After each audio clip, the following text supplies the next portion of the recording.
রাধে রাধে, জয় শ্রীকৃষ্ণ। আজ বলবো মহাভারতের আর এক কাহিনী। যখন মহারাজা ধৃতরাষ্ট্র জানতে পারেন যে পাণ্ডবরা বারণাবতে আগুনে পুড়ে মারা যায়নি, সবাই বেঁচে আছে, তিনি তখন তার 5 ভ্রাতুষ্পুত্রকে ডেকে নিয়ে আসেন রাজপ্রাসাদে এবং তাদেরকে একটি আলাদা রাজ্য করে দেন।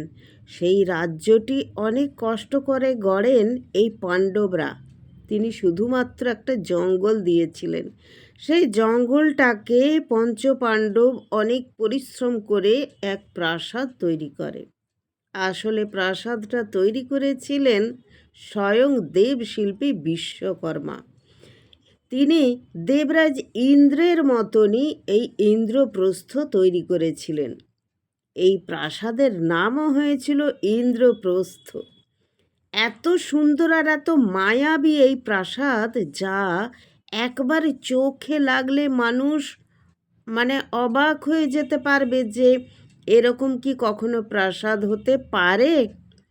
কোনো জায়গাটা হয়তো দেখা যাচ্ছে যে সেখানে জলে টলটল করছে, খুব সাবধানে সেখানে পা দিতে গিয়ে দেখা গেল সেখানটা একেবারেই শুকনো।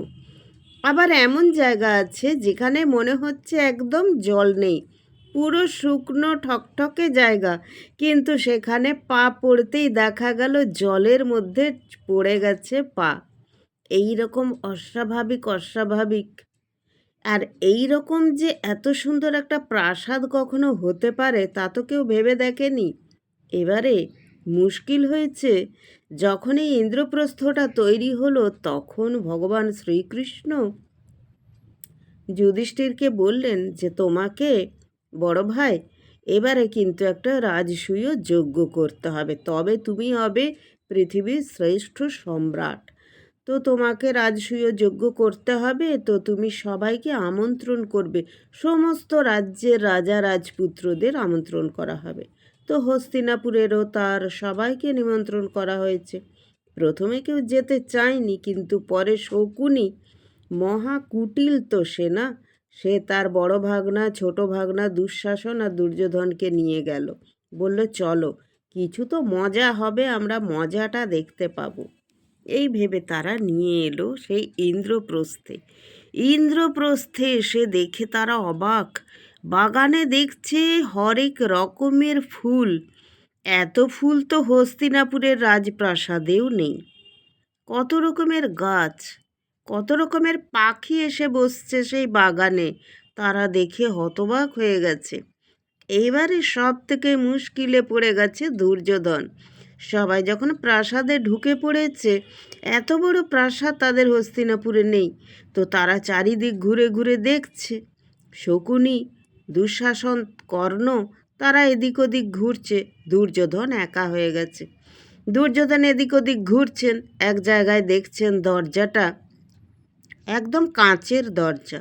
দেখলে মনে হচ্ছে যে সেই দরজায় বন্ধই নেই, দরজাটা পুরো খোলা।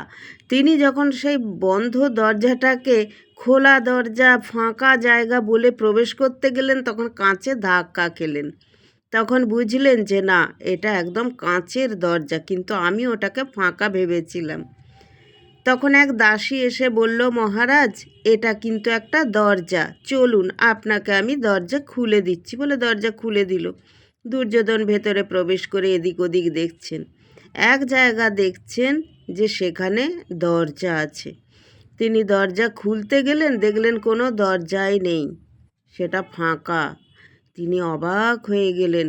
দাসী এসে বললেন, মহারাজ এখানে কোনো দরজা নেই। দাসী নিঃশব্দে এদিক থেকে ওদিকে পেরিয়ে গেল। সে তো অবাক হয়ে যাচ্ছে এসব দেখে। এক জায়গায় দেখছে যে খুব জল, এত জল, সে জলে পা দিতে কি করবে, নিজের তখন পোশাকটাকে তুলছে, যে পোশাকটা তুলে আস্তে করে জলে পা দেবে। তখন এক দাসী এসে বলছে যে মহারাজ এখানে কোনো জল নেই, বলে দাসী হন হন করে সেই জায়গাটা দিয়ে পেরিয়ে চলে গেল। তা দেখে দুর্যোধনও পেরিয়ে গেলেন। আর এক জায়গা গিয়ে দেখলেন যে সেখানে কোনো জল টল কিছু বোঝাই যাচ্ছে না। দেখছেন একটা পরিষ্কার উঠান, কোনো জল সেখানে থাকতেই পারে না। তিনি তখন যেই পা দিলেন একদম ঝপাস করে জলের মধ্যে পড়ে গেলেন। এটা অসতর্কতায় হয়ে গেল। তিনি ভাবতে পারেননি যে ওখানে জল থাকতে পারে। তখন দ্রৌপদীর এক দাসী হো হো করে হেসে উঠল। তাই দেখে দ্রৌপদীও খুব হো হো করে হেসে উঠলেন। সেই হাসিটা খুব মর্মান্তিক লাগলো এবং খুব অপমানিত বোধ করলেন অহংকারী রাজা দুর্যোধন। তিনি বললেন, আজ হাসছ হাসো, এই হাসির আমি প্রতিশোধ তুলবই। একদিন এই হাসি তোমাকে কান্নায় রূপান্তরিত করে দেব। হ্যাঁ, এটা হতেই পারে। দেখুন, আমি বলছি যে এখানে কিন্তু কোনো মানুষ যখন দেখবেন বিপদে পড়ে গেছে, তাকে দেখে হঠাৎ করে হাসার কিন্তু কোনো কারণ নেই। হঠাৎ করে হেসে ফেললে সে কিন্তু অপমানিতই বোধ করবে। না হেসে যদি তাকে বলা হয় যে ঠিক আছে আপনি উঠে পড়ুন, অত কিছু বলারও দরকার নেই, তুমি দাঁড়িয়ে আছো দাঁড়িয়ে থাকো, হাসার কি দরকার, তাই না? কারণে অকারণে সব জায়গায় কিন্তু হাসি কিন্তু বিপদই ডেকে আনে। তো এই যে দ্রৌপদীর বস্ত্র হরণ হলো, সে এই হাসিরই কিন্তু রূপান্তর। এই যে দ্রৌপদী এইখানে হেসেছিল জানা যায়, তো সঠিকভাবে এটাও জানা যায় না যে দ্রৌপদী সত্যি করেই হেসেছিলেন। তো যেহেতু কাব্যে লেখা আছে দ্রৌপদী হেসেছিলেন, তো সেটাই কথা যে কেউ যখন অসতর্কতায় কোনো জায়গায় পড়ে গেছে, কোনো জায়গায় আছাড় খেয়েছে, এরকম হয়, আমরা মানুষরা তাকে দেখে হো হো করে হেসে উঠি। তাতে কিন্তু সে অপমানিত বোধ করে। মহাভারতের এই কাহিনী থেকে আমরা এটাই শিক্ষা পাই যে কারোর কিছু হঠাৎ করে কোথাও পড়ে গেলে, কোথাও আঘাত লাগলে সেখানে কিন্তু না হেসে হয় তাকে সাহায্য করতে এগিয়ে আসতে হয়, নয়তো তোমার সেখানে কোনো কথা না বলে চুপচাপ থাকাই বুদ্ধিমানের কাজ। নয়তো মানুষ তোমাকে ভুল বুঝবে এবং সে প্রতিশোধ প্রবণ হয়ে উঠবে এবং প্রতিশোধ প্রবণ হয়ে উঠে সে প্রতিহিংসার আগুনে জ্বলে পুড়ে মরবে।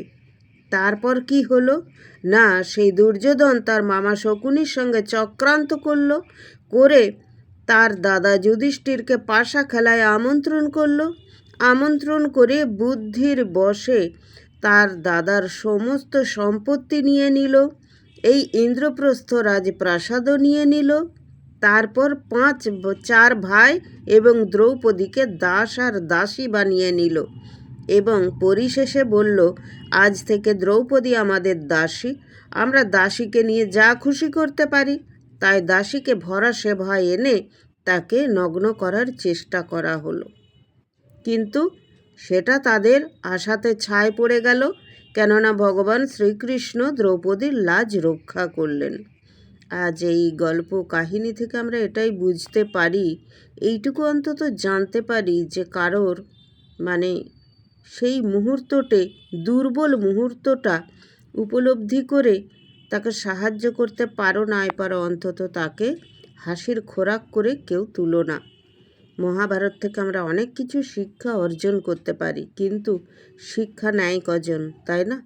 খারাপ জিনিসটা মানুষ আগে নেয়, কিন্তু ভালো জিনিস মানুষ নিতে চায় না। সবাই খুব ভালো থাকবেন, সবাই বলে যাবেন রাধে রাধে, হরে কৃষ্ণ, জয় শ্রীকৃষ্ণ, রাধে রাধে।